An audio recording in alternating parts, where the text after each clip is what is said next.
Nous allons voir les deux outils en même temps d'inversement. Donc l'effet inversion, il y a deux possibilités d'usage. Tout d'abord, ici, j'ai déjà préenregistré une piste audio, donc si je vous lance la lecture. Nouvelle piste audio me permettant de faire mon test d'inversion sonore. Voilà, c'est tout simplement moi qui parle, vous expliquant voilà, une phrase clé. Cette piste audio, on va la dupliquer. Donc pour dupliquer la piste, vous pouvez soit aller dans Édition, dupliquer, bon, CTRL-D, voilà. Nous voilà deux fois avec la même piste. Cette même piste, j'ai mis la principale et je laisse la deuxième. La deuxième, ce que je vais faire, c'est appliquer l'effet, inverser sens, qui est notre premier effet. Voilà. Vous voyez tout simplement que, comme son nom l'indique, ça inverse le sens de la piste. Donc ça va inverser le sens de lecture. Donc vous voyez que ici c'était le début et il se retrouve maintenant à la fin. Donc en fait, là, elle se lit toujours de cette façon, mais ici elle s'est écrite de cette façon, mais elle sera quand même lue dans l'autre sens. Donc si on vient à faire la lecture, on va strictement rien comprendre parce que ça va lire tous mes mots à l'envers. Donc voilà, c'était tout ce que j'avais à dire en tout cas pour cet effet là. Ensuite nous allons voir le deuxième effet. Donc pour ce faire, je vais supprimer celle-ci, je vais redupliquer avec CTRL-D. Nous voici avec la piste. Et là je vais inverser autrement. Donc ce que je vais faire, c'est que déjà j'enlève le mute des deux côtés. Je fais effet, inverser. Et vous avez vu, ça a modifié ici légèrement. Mais on l'a vu se modifier, mais sans trop se modifier. Tout simplement parce que en faisant l'effet d'inverser comme ça, tout simplement, il a inversé les pics.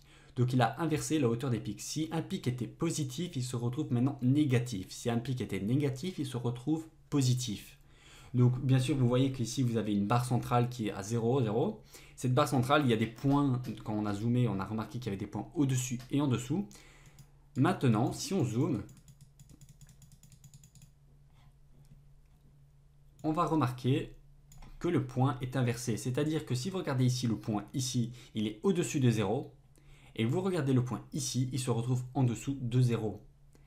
À quoi sert de faire ceci? Parce que si on écoute la piste qu'on vient d'inverser, donc on écoute celle-ci, nouvelle piste audio me permettant de faire mon test d'inversion. On voit aucun détail.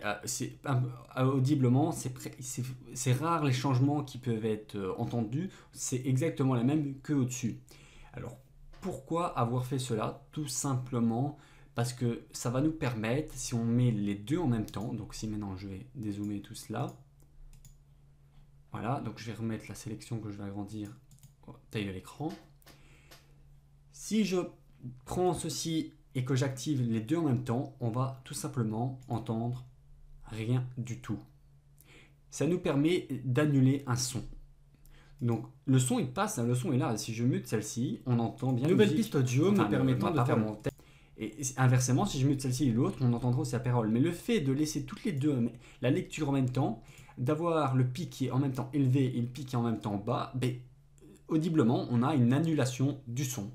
Donc quand vous avez, que ce soit une chanson ou des paroles, si vous la mettez deux fois et que vous remettez une inversée, ça va... Alors, vous allez me dire à quoi sert ce moyen de faire, pourquoi ça existe? Ah ben, tout simplement, vous connaissez bien qu'il y a des casques réducteurs de bruit. Ces casques réducteurs de bruit, comment fonctionnent-ils?